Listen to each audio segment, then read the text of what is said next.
자, 이제 오늘 말씀입니다. 오늘 말씀은 여러분이 이제 잘 알다시피 변화산 사건이라 그러죠. 그리고 이게 모든 복음서에 마태복음에도 있고 누가복음에도 이 말씀이 기록이 되어 있습니다. 엿새 후에 그래요. 그 엿새 전에는 여러 가지 또 일들이 있었습니다. 무엇보다도 이제 예수님께서 먼저 자기가 순환당할 것에 대한 첫 번째 그 복지를 하셨고요. 그리고 또 내가 누구냐고도 물어보셨었고 그런 일들이 있었습니다. 그 다음에 이제 베드로와 야고보와 요한을 데리시고 다른 높은 산에 올라가셨더니 라고 해요. 그래서 어떤 산인지는 잘 모르겠지만 하여튼 그 높은 산이다 그랬으면 이 사람들은 어떻게 생각합니까? 하나님이라는 신은 산신이라고 생각해요. 야훼 그 신은 산에서 만나는 신. 그래서 모세가 시내 산에서 하나님을 만났기 때문에 하나님은 그 산에 거하신다는 그런 개념이 있습니다. 그래서 이스라엘에 가면 우리같이 집이 낮은 곳에 있는 것이 좋은 집이고 산꼭대기에 있는 것이 나쁜 게 아니라 올라갈수록 집값이 비싸집니다. 왜? 하늘과 가까운 땅이라고 그렇게 생각을 해서 그렇죠. 하여튼 산으로 올라가셨습니다. 근데 그곳에서 예수님이 갑자기 이제 변화가 되십니다.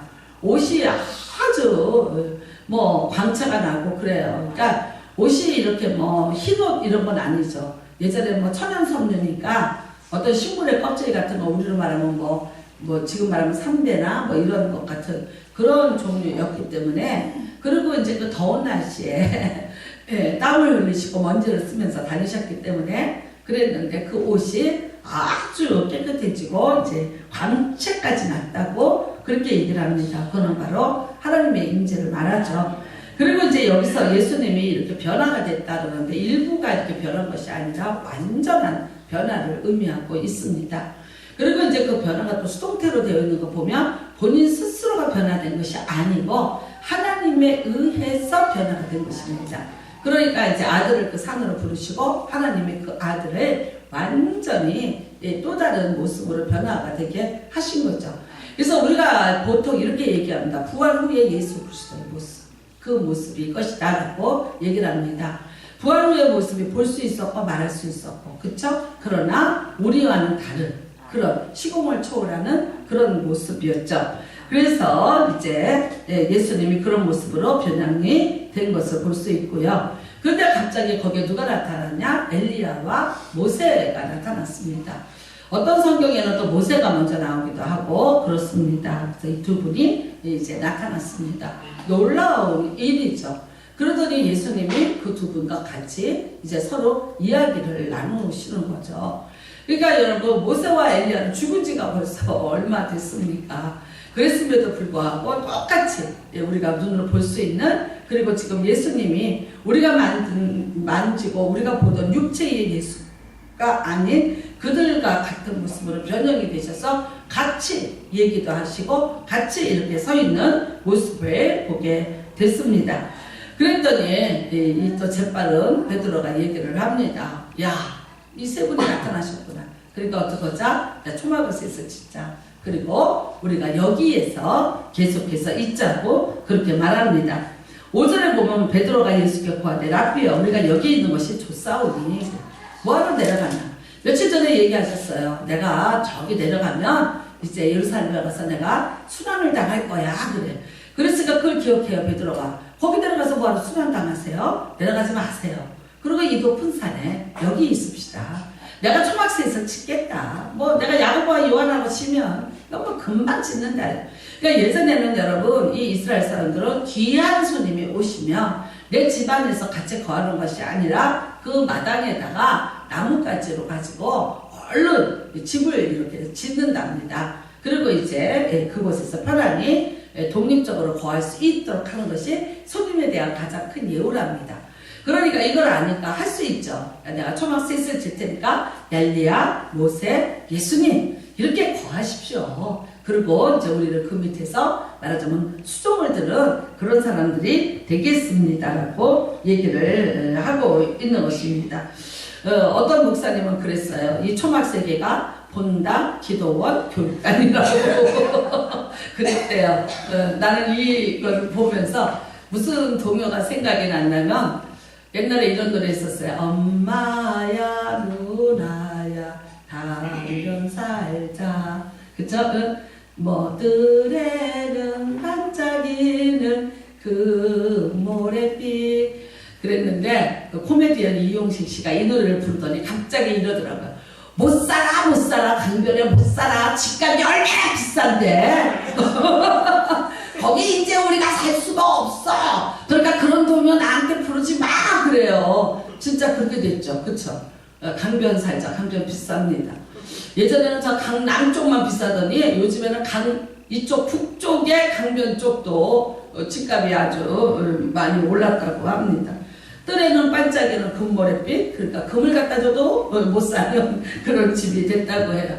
맞아요. 사람들은 누군가가 좋은 곳이 있다면, 또 더 좋은 일이 있다면 거기에 머물고 싶어하고 또 그렇게 살고 싶어하는 것이 당연할 것입니다. 그러나 예수님은 그러지 않으시고 초막새에 지을 필요도 없이 예수님은 다시 본래의 모습으로 오셨고 다시 이제 그곳에서 순환을 받으러 내려오셨습니다. 사실 여러분 이 장면을 보여주신 것은 예수님이 고난당하실 것에 대한 하나님의 어떤 배려, 위로 이런 것이었죠.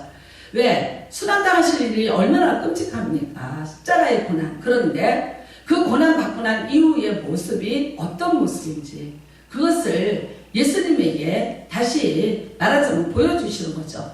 너는 이런 모습으로 변화가 될 거야. 그리고 이렇게 변형된 모습으로 이렇게 정말 멋있게 정말 뭐랄까요 그 하나님의 그런 영광을 가진 그러니까 빛이 난다 흰색이다 이건 다 뭡니까? 하나님의 임재죠.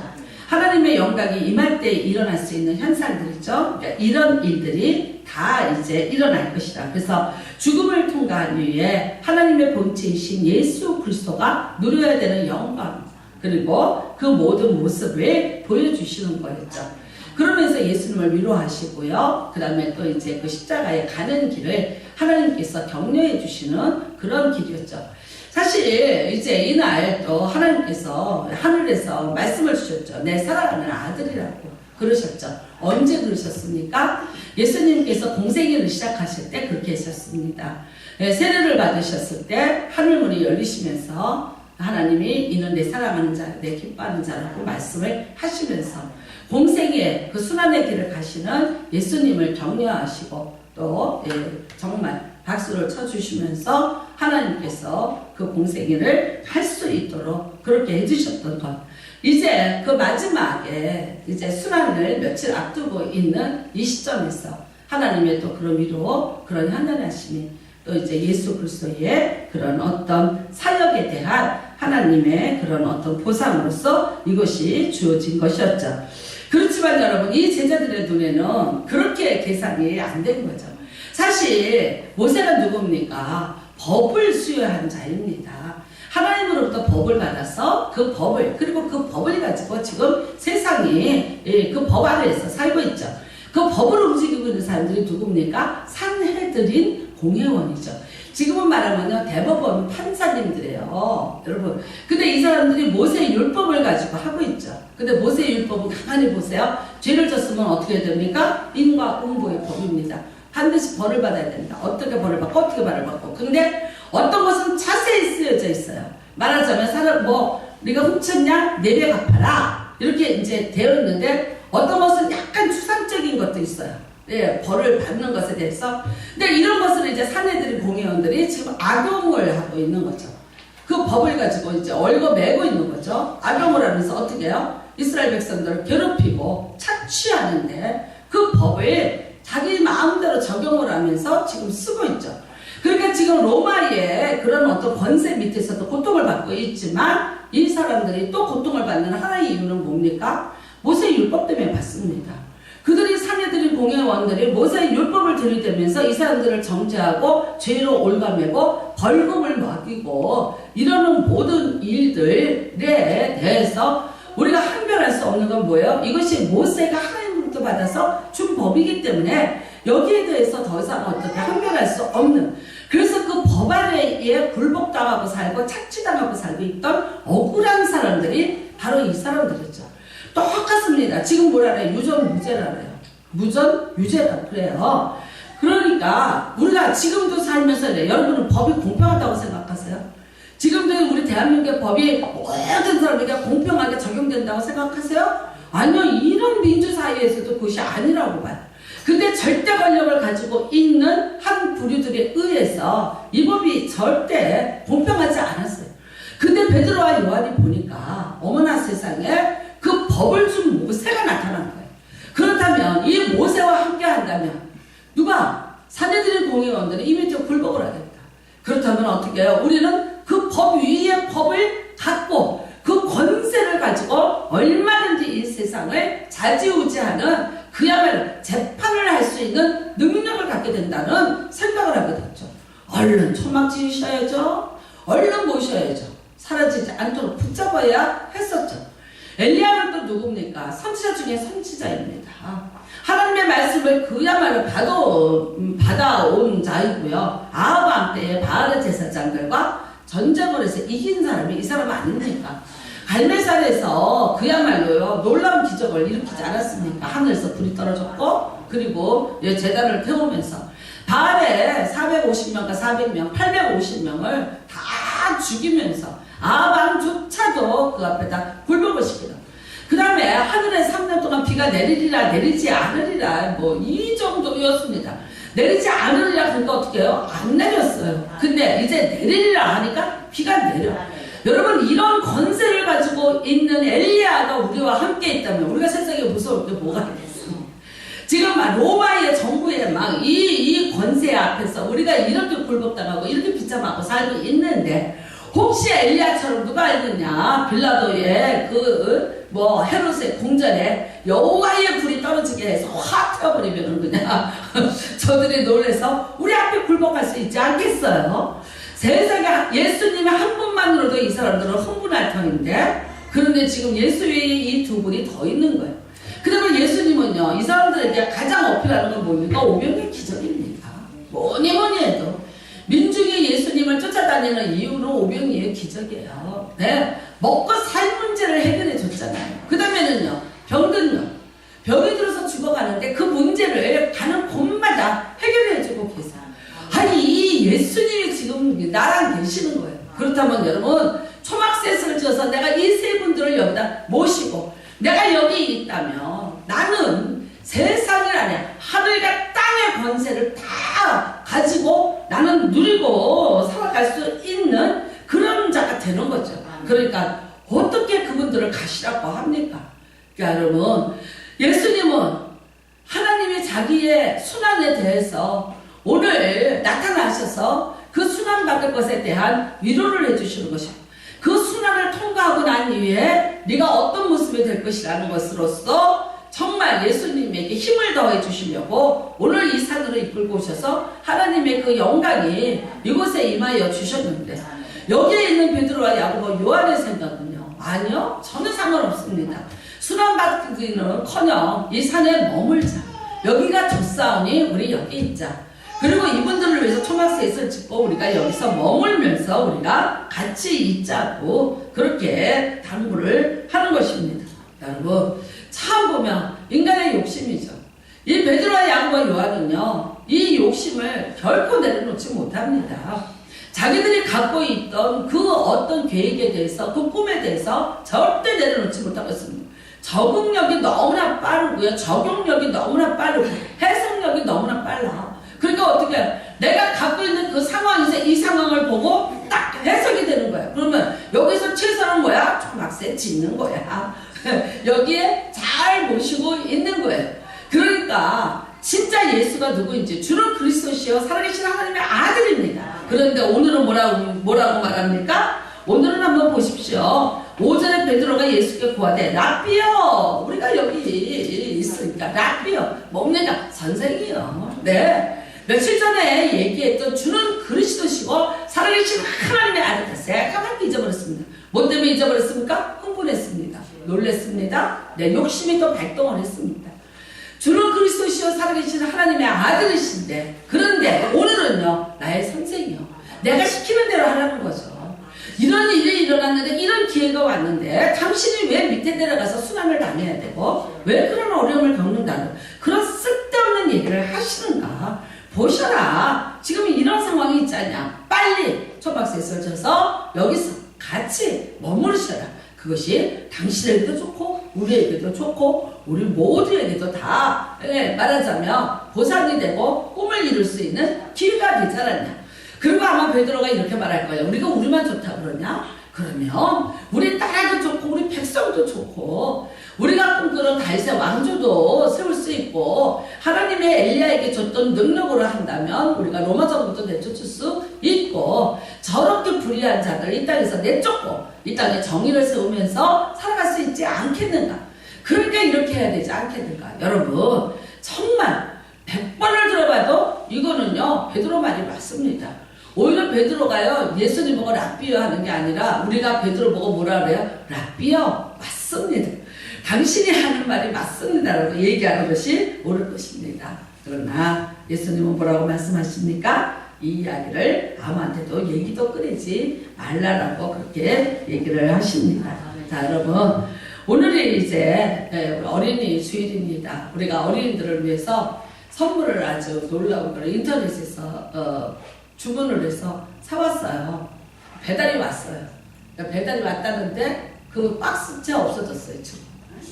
금요일날 오후 2시 반에 왔다는데 못 찾았죠. 박스가 크대요. 아이들한테 뭐 무슨 보따리 해갖고 그걸 이제 하나씩 다 이렇게 준다고 샀어요. 했는데 없어졌어요. 지금 경비 아저씨가 그 무슨 세금 때문에 여기서 며칠씩 쉬게 해요. 그런데 그것 때문에 아마 안 계실 것 같은데 이제 사라졌어요. 그래서 오늘 애들한테 얘기를 잘하고 어떻게 해봐야 돼요. 여러분 이제 어린이 주일입니다. 다음 주는 어버이 주일이 됩니다. 이게 이제 우리가 자녀들을 키웁니다.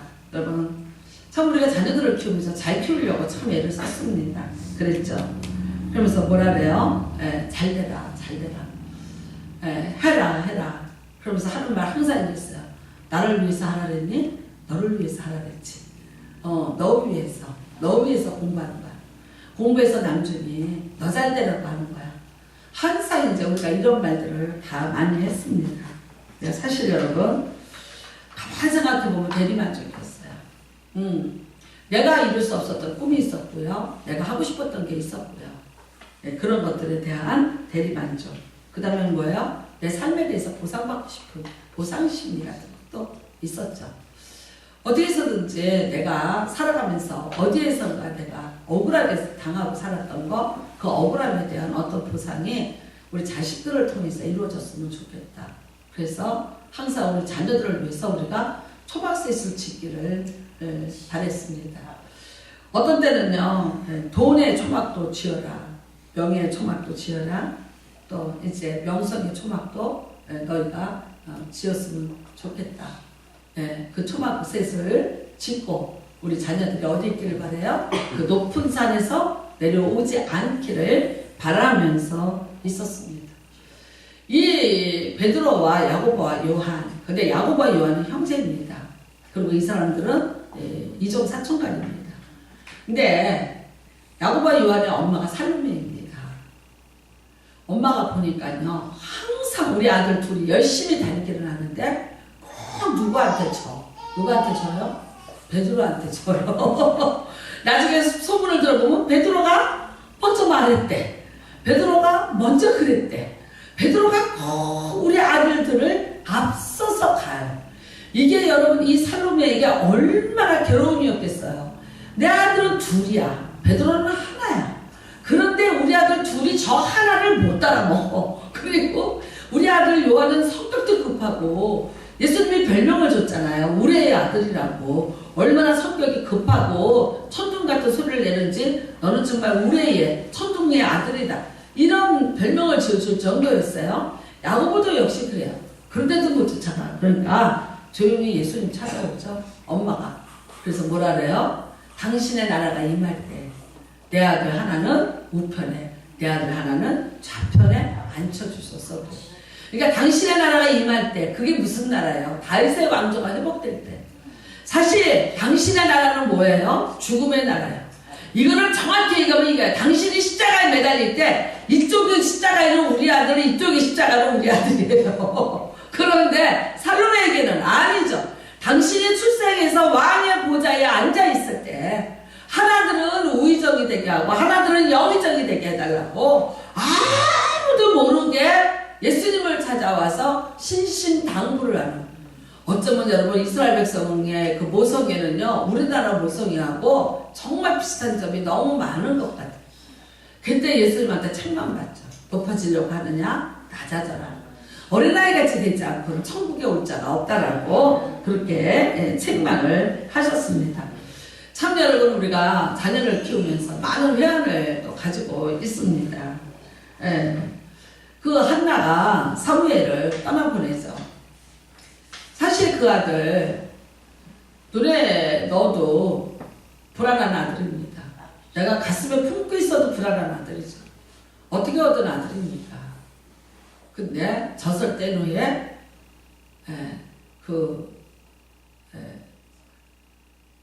성막으로 그 아들을 보냅니다. 성막이 여러분 지금같이 이렇게 좋은 솔로몬의 성막이라든가 이런 집이 아니에요. 그때는 그 강야에서 다니던 성막, 그 염소가죽과 해달가죽으로 만든 그런 성막이었어요. 허허벌판의 실로에다가 그걸 세워놨어요. 그 다음에는요, 거기 매일매일 도살장이에요. 위생적으로 제로입니다. 그쵸? 사람들이 짐승 잡으러 오잖아요. 그러니까 우리가 지금 말하면 도살장이에요. 맨날 짐승 죽이고 피 흘리고 맨날 고통이 죽어가고 사람들 죄인들 와서 그러고 있고 태우는 소리, 그 다음에 모든 짐승을 각을 뜨고 분해하는 것들을 오물들로 있는 곳, 굉장히 어린아이가 살 그런 상황이 아닙니다. 그 다음에는요, 그 당시에는요, 이 제사장들이 말하자면 레이지파들이 돌아가면서 상규대를 하는 그런 상황이었어요. 근데 그들은요, 그래도 그 근처에 천막을 치고 처소가 있었어요. 근데 사무엘은 어렸기 때문에 그 처소조차도 없었어요. 어디서 잤습니까? 성막 안에서 잤어요. 네. 여러분, 그 다음에는요, 엘리제사장은 늙어서 돌봐줄 수도 없어요. 그 다음에 그 아들들은요, 이미 타락했어요. 거기서 배울 수 있는 게 아무것도 없어요. 인간적으로 보면 교육기관으로서는 사무엘을 교육시키기에 어떤 걸 하나도 옳은 것이 없었어요. 근데 한나는 그 아들을 맡깁니다. 맡길 때 여러분 딱 한 가지입니다. 하나님의 전화. 하나님의 전화 안에서, 하나님의 말씀 안에서 거기 있어라. 예. 하나님이 계신 그곳에 네가 있어라. 거기서 네가 자라라. 어쩌면 이 집에, 자기 집에 분인나가 있었고 의무 형들이 있고 누나들이 있고 여기도 상황은 참 좋지는 않았습니다. 그렇지만 자기가 여러분 남편의 사랑을 받고 있는 입장에서 낳은 그 적자의 아들이 장손이기 때문에 얼마든지 잘 돌볼 수 있었어요. 그런데 그렇게 하지 않았습니다. 다 내려놨습니다. 내보냅니다. 자기 품에서 떠나보냈습니다. 사무엘에 대한 애착, 다 사무엘을 향한 자기의 어떤 인생의 계획들, 욕심들 다 내려놓습니다. 그리고 누구한테 맡깁니까? 주신 하나님 앞에 완전히 맡겼습니다. 그랬더니 어떻게 됐습니까? 그가 하나님의 말씀을 듣고 부모와 일찍이 떨어진 거죠. 그리고 어떻게 해요? 성전 안에서 조기 교육을 받은 거죠. 그리고 그가 다 온 나라를 다니면서 하나님의 말씀을 가지고 가르치면서 나라를 평안으로 인도했던 것을 볼 수 있습니다. 나는 또 성경 안에서 하나의 실패한 어머니의 자아상 하갈입니다. 이스마엘을 낳았습니다. 근데 정말 이게 무슨 비운입니까? 아이를 낳지 못했던 사라가 아이를 낳습니다. 아들을 낳았습니다. 그렇다면 사라의 아들이 적자입니다. 장자입니다. 그런데 이 어머니의 욕심은 뭐였어요? 아니죠. 내 아들을 시키고 싶었죠. 내 아들이 그 자리를 뺏기기 싫었죠. 얼마 전까지 우리 아들이 장자였잖아요. 그 자리를, 족장의 자리를, 그리고 정말 이 부족에 족장이 되어서 다스리기를 원했죠. 그리고 어떻게 합니까? 그 자리를 넘보기 시작을 하는 거죠. 그리고 인간의 방법을 씁니다. 그러니까 성경에는 이렇게 나오고 있습니다. 이삭을 괴롭혔더라. 그쵸? 이스마엘이 이삭을 괴롭혔더라. 결국은 어떻게 됐습니까? 이스마엘과 하갈이 같이 쫓겨나서 강렬을 헤매 돌게 되는 것이다. 여러분, 결국 우리가 이렇게 보면 우리가 자녀들을 위해서, 우리가 한 모든 일을 위해서 한번 다시 한번 돌이켜보시기 바랍니다. 제가 이렇게 상담 공부를 해보니까요, 어떻게 하냐, 나만 보는 게 아니에요. 나 위에 가족들을 다 보더라고요. 내 위에 부모가 어땠는지, 그 이상의 그 부모가 됐는지 3대를 내려오도록, 나라는 한 사람의 인격체가 형성되는 데까지 이게 몇 대가 이게 영향을 미치느냐? 3대가 영향을 미치더라고요. 가만히 생각해 보세요. 우리 지금 저 자리에 4대가 앉아 있어요. 권사님 앉아 계시죠? 딸 2분 앉아 계시죠? 그 다음에 또 그 딸 앉아 있죠? 그 딸의 딸 앉아 있죠. 저기 지금 여인 4대가 앉아 있어요. 영향을 받겠어요? 안 받겠어요? 영향 받습니다. 예.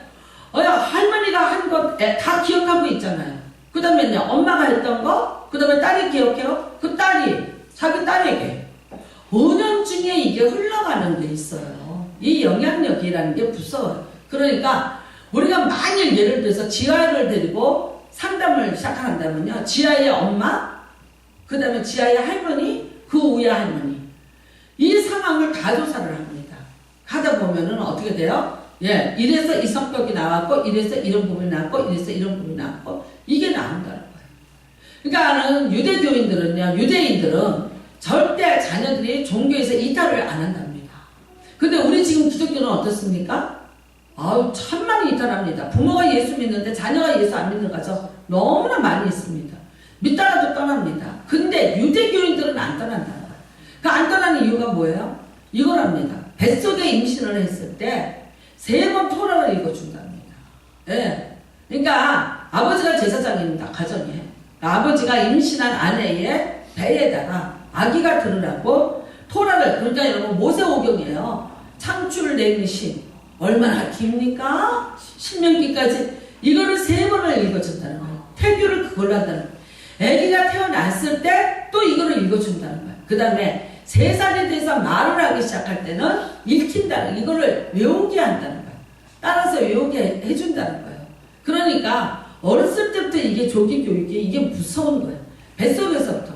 결코 걔네들이 하나님을 따르지 않는다는 거죠. 그러면서 걔네들의 잣대는 뭐예요? 하나님의 말씀인 거예요. 걔네들의 판단의 기준은 뭐예요? 하나님의 말씀인 거예요. 예. 옳고 그름의 판단이 뭐예요? 하나님의 말씀인 거예요. 그 말씀의 기준이 있으니까 거기에서 어떤 것이 옳고 그른 것이, 엄마는 옳았는데 할머니는 글러요. 그래서 할머니가 애를 키워주는, 낮에 애를 가지고 저녁에 와서 엄마가 애를 키우는 이 집의 아이들은 위험한 아이가 된다는 거예요. 왜 그래요? 이중인격자가 된다는 거예요. 왜? 할머니한테 이걸 배웠는데 할머니, 엄마가 야단 쳐. 그러면 할머니가 뭐래? 괜찮아. 저도 그래요. 괜찮아. 제가 이제 미국에 가서 며칠 있다 오면은요, 애들이 이런데요. 바나나 이런데. 바나나. 미국에서 뭐라 그래요? 어네노. 이래. 컴퓨터 이러면 안 돼. 컴퓨터, 엘리베이터. 이러는데, 우리는 그게 되냐고. 얘, 바나나 먹어. 그래. 그런데 우리가 보름쯤 있다 가면은 애들이 이런데, 엄마 바나나 줘. 이러는데. 그런데 학교에 가서 바나나 먹자. 이랬다면 어떻게 되는 거예요? 다른 애들이 못 알아들어요. 그러니까 뭐라 그러냐면 우리가 갔을 때 말을 발음을 조심하세요. 그래서 그 다음부터는 치사해서 나는 한국 사람이야. 한국말로 할 테니까 한국말로 대답해. 우리 오리지널 한국말로 나가. 어줍잖은 영어로 하면서 그거 뭐 싸울 필요 없잖아. 그쵸? 되지도 않는데 잘. 그러니까 이게 영향력이라는 게 대단하다는 거죠. 여러분, 참 우리가 이렇게 돌이켜보면 우리가 우리 아이들을 위해서 초막셋을 지으라고. 그쵸? 네. 너 명예의 초막 지어야 돼. 돈도 벌어야 돼. 초막도 지어야 돼. 너는 이 땅에 살면서 또 이름을 가지고 네가 그런 높은 지위가 있어야 돼. 너는 산 위에 살아야 돼. 이 초막을 지어야 돼. 우리가 자녀들에게 그 초막을 지으면서 여기 있어야 되고, 여기 있어야 되고, 여기 있어야 되고, 이런 것들을 너무나도 많이 우리가 강요했고 가르쳤고 그리고 그것에 대해서 우리가 또 기대를 하면서 살았죠. 그래서 어떻게 해요? 오히려 여러분 정말 예수님이 보이지 않는 그 말하자면 예수님의 어떤 말씀이 들려지지 않는 그것보다 내 말이 우선이었고 내 말이 그들에게 잣대가 되었고 그러니까 그들이 얼마나 많은 우리가 흔들리는 가치관에 의해서 우리의 잘못된 가치관에 의해서 그들이 얼마나 땅을 살면서 분별할 수 있는 분별력을 제대로 갖고 있지 못했고 또 대처해 나가는 능력을 제대로 온전하게 배우지 못하고 살았다. 참 여러분 내가 많은 말을 해서 자식이 될 줄 알았습니다. 내가 이렇게 하면 이 아이가 행복할 줄 알았고 행복하게 되기를 바랐고 그런 일들 정말 우리가 때로는 하갈처럼 살로메처럼 그렇게 많이 방황했던 시간이 있었음을 고백하지 않을 수가 없습니다. 행복이란 그래요. 어떤 책에서 제가 보니까 이렇습니다. 행복이란 완전하게 나를 사로잡을 수 있는 일이 있는 것. 이게 행복이랍니다. 두 번째는요. 가치 있고 의미 있는 일을 하는 것. 이게 행복이랍니다. 세 번째는요. 이 두 가지를 선뜻 할 수 있는 것. 이게 행복이랍니다. 여러분 결코 행복이라는 것은 우리가 높은 데 거해서 있는 것이 아니고요. 돈이 있어서 또 명예가 있어서 어떤 세상에서 어떤 명성을 얻어서 행복한 것이 아니라 진짜 행복이라는 것은 나를 완전히 사로잡을 수 있는 것이 있다면 내가 올인을 해도 정말 아깝지 않아 그런 일이 그런 것이 내게 있다면 그 다음에 내가 지금 하고 있는 일이 참 가치 있고 의미 있는 일이라면 그렇고 이 모든 것을 해낼 수 있다면 그렇다면 그 사람은 진정한 행복한 사람이 될 수 있는 것입니다. 예수님에게는 단 한 가지입니다. 이 땅에 오셔서 그분이 사역하신 것 태어나면서부터 죽기까지 그분을 사로잡고 있는 것은 바로 대속의 그런 사역이었고요. 그 일만이 하나님이 주신 일이었기 때문에 가장 값어치 있는 일이었기 때문에 세상의 영광, 명예와 그것을 바꾸지 않으셨죠. 유혹받으셨죠. 오병이의 기적 때 많은 사람이 예수님을 찾아다녔고 병든 자를 고쳤을 때 많은 사람들이 예수님을 찾아다녔고 또 예수님을 왕으로 삼고자 했던 그런 사건들까지 있었습니다. 네, 그 일에 예수님이 결코 넘어가지 않을 수 있었던 것은 내가 죽어서 내가 십자가를 지는 것이 그 일보다 더 값어치 있는 의미 있는 일이라고 생각했기 때문에 그것을 하셨고요. 그 다음에 이 두 가지를 다 이루어내신 분이 예수 그리스도신 줄로 믿습니다. 그러므로 여러분 이제 예수만 보이시는 우리 모두가 되시길 주님의 이름으로 축복합니다. 여러분의 가정에서 여러분의 자녀들을 위해서 지었던 초막을 빨리 헐어버리시기를 주님의 이름으로 축복합니다. 예, 그거 내 손으로 다 헐어버리시고요. 우리 자녀들이 그것을 헐어버리고 정말 이제는 우리가 그 자녀들에게 보여줄 수 있는 것 예수입니다. 다른 것 없습니다. 예수님만 보여주시기 바랍니다. 또 예수님이 어떻게 하시나요? 또 예수님이 어떤 삶을 살아가시고 예수님의 기준이 뭐고 예수님의 그 말하자면 가치의 잣대가 어떤 것인지를 그것을 우리가 보여주세요. 여러분 내가 기준이 돼서는 안 되죠. 내가 잣대가 돼서는 안 되죠. 오늘 교장 선생님의 특징이 뭡니까? 가르치는 자잖아요. 그러니까 학교에서도 아이들을 가르치듯이 집에 와서도 내 아이들을 그렇게 가르치는 거예요. 내가 옳은 걸 가르치고 좋은 것을 가르치면 된다라고 생각을 했죠. 그런데 크게 깨달은 건 뭐예요? 아니더라는 거죠. 예, 그래서 행복하지 않더라. 그건 그 아이들에게는 행복이 아니더라는 거죠. 내가 생각하고 내가 바라고 추구하는 거, 내가 기대하는 것들 그것이 아니라 그들은 그들의 행복한 길이 따로 있더라는 거죠. 다만 그거를 내가 동행해 주는 거, 동행이 뭡니까? 인정해 주는 거죠. 내가 인정해 주는 것 외에는 할 일이 없어야지 된다. 그러니까 역할이 약해져야 된다는 것을 말하고 있지 않습니까? 여러분 오늘 우리 모두도입니다. 예수만 보이시길 주님의 이름으로 축복합니다.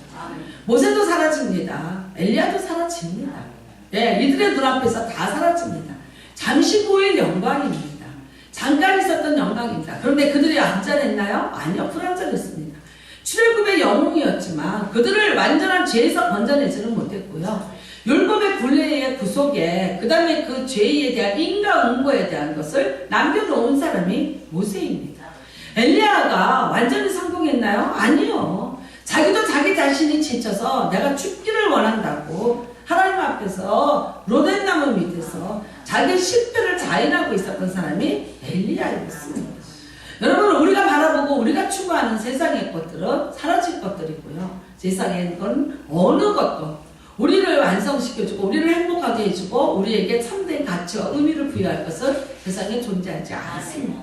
다 사라져야 됩니다. 다 사라지고 결국 남는 것은 뭐예요? 예수 그리스도. 오늘은 그래서 하나님이 말씀하십니다. 저가 내 사랑하는 아들이다. 그러므로 저가 하는 말을 너희가 들어라. 이게 쉐마입니다. 여러분, 이스라엘 백성들이 쉐마 무슨 뜻이에요? 들으라 이 뜻이에요. 들으라. 뭘 들으라는가요? 하나님의 말씀을 들어라. 네. 이 세상을 너희가 살아가려면, 그리고 너희가 이 강연을 통과하면서, 그리고 너희가 적박구리 흐르는 땅을 들어가는데 명령한다. 들어라. 내가 하는 말만 들으라는 거야. 내가 하는 말을 듣고 내가 시키는 대로 해라. 그러면 그 땅에 너희가 주인이 되리라. 그렇지 않으면 그 다음에 무슨 일이 있었습니까? 반항했습니다. 불순종했습니다. 듣지 않았습니다. 결국 그들의 인생에, 그들의 모든 그 공동체에 계속해서 감당할 수 없고 헤쳐나갈 수 없는 어려움이 왔었지 않았습니까? 여러분, 우리가 무엇을 원하십니까? 여러분의 자녀들을 위해서, 여러분의 자녀가 좋은 학교 들어가서 출세해서 이름을 가지고 명예를 가지고 물론 좋습니다. 네, 그렇게 되시기를 주님의 이름으로 축복합니다. 그런데 그거는 다가 아니라는 것을 아셔야 됩니다. 만약 그랬는데 거기에 그것이 좋아서, 그게 높아서, 그게 커서 예수 그리스도가 그들에게 필요치 않는 존재라면 어떻게 하시겠습니까? 그 스위스에는 부활절에 휴가가 길답니다. 그래서 참 여러분, 스위스는요 나라가 돈이 워낙 많아요. 그래서 어떻게 했냐? 전 국민에게 휴가비를 준답니다. 우리나라 돈으로 약 300만 원을 준답니다. 휴가 가라. 안 가면 안 된다. 가라. 근데 세상의 모든 사람들은 또 이 스위스로 휴가를 와요. 그쵸? 이 아름다운 나라를 보려고 오는데 스위스 사람들에게는 돈을 주면서 나라에서 가라고 그러는 거예요. 진짜 실화랍니다. 부모님이 돌아가셨습니다. 하필이면 그 휴가 때 돌아가셨어요. 근데 자녀가 넷이 있었는데 변호사도 있었고 의사도 있었고 그 다음에 이제 기업에 다니는 분도 있었고 있었답니다. 근데 다 온 가족이 어떻게 했느냐? 그 시신을 병원에다가 그대로 놔두고 우리가 휴가를 갔다 온 다음에 장례를 치를 거니까 그동안 보관료를 낼 테니까 맡아달라. 그래서 휴가가 끝나고 온 다음에 장례를 치렀다고 얘기하더라고요. 근데 이 일이 비일비재한 일이기 때문에 어느 누구도 그것을 갖고 탓하거나 뭐라 그러지 않아요. 그냥 그럴 수 있어. 이제 그런 일 흔한 일이야. 이걸로 넘어갔다는 거예요. 생각해보세요, 여러분. 네. 냉동실에서 며칠 있어야 돼. 죽을 때도 날짜 잘 만나서 죽어야지. 휴가 때 죽으면 냉동칸에서 계속 이제 그 일주일을 있어야지 되는 거야. 근데 이런 생각 들더라고. 휴가 가서 뭐를 했을까? 그들이 휴가를 가서 어떻게 놀았을까? 어떻게 즐겼을까? 어떻게 시간을 보냈을까? 자기의 어머니가 거기 냉동칸에 있는데 어떻게 지냈을까? 요즘에 우리가 받는 대우가 여러분 우리나라라고 그런 일이 없을 것 같습니까? 어디선가는 있을 수도 있는 일인데 다만 드러나지 않았을 뿐일지도 모르는 일입니다. 네, 어떤 아이가 이렇게 썼대요. 엄마는 그래도 우리를 밥을 해준다. 의자는 나를 편하게 해준다. 냉장고는 내가 먹을 것을 보관해준다. 그런데 우리 아빠는 그러고 점점점 찍었더래요. 그러니까 아빠의 존재가 이 아이들에게 그런 거예요. 그러니까 엄마는 나에게. 근데 이게 여러분 국락생이 쓴 게 아니라 이거 중학생애가 쓴 거예요. 엄마는 나에게 그래도 나를 시중을 들어주잖아. 그쵸? 근데 의자는 나를 편하게 해줘. 냉장고는 내가 먹고 싶은 걸 보관해줘. 근데 우리 아빠는? 그러니까 아빠는 뭐예요? 냉장고보다 못하고 의자보다 못한 존재로 전락을 하고 있는. 그러니까 이게 얼마나 이기적입니까? 그러면 지금 세상이 그렇습니다. 우리도 지네들 키우느냐고 힘들고 우리도 참 잘못한 거 반성 많이 하고 있지만 참 우리도 지금 세대의 변하는 아이들을 보면서 우리도 당황할 때가 많고 우리도 아쉽고 속상할 때가 너무나도 많이 있습니다. 여러분 어떻게 하시겠습니까? 일단은 우리가 한 가지부터 해나가잖아요. 우리 초막부터 하십시오. 내가 지어서 주려고 하는 그 초막을 헐어버리시기를 바랍니다. 그리고 그 높은 곳에 계속해서 머물고자 하는 그런 우리의 욕심부터 일단은 내려놓기를 바라고요.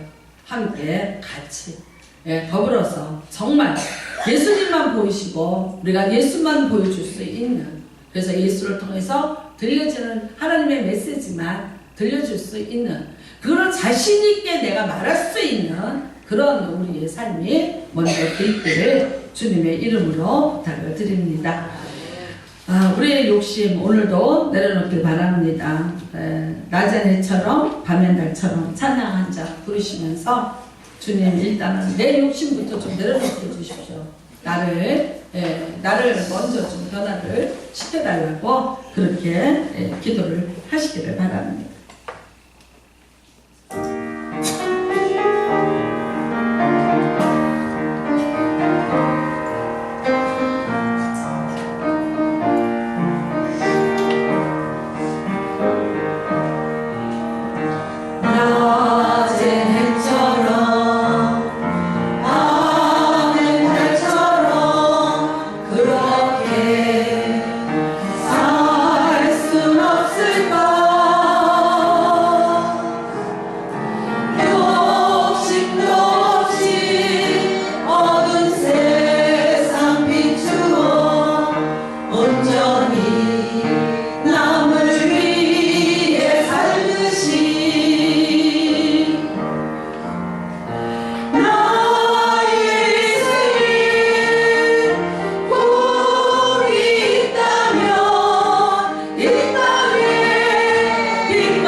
그들이 세상을 알기도 전에 우리는 그들에게 먼저 탐욕의 세상을 가르쳤고 강요했고 그렇게 되기를 바랬습니다.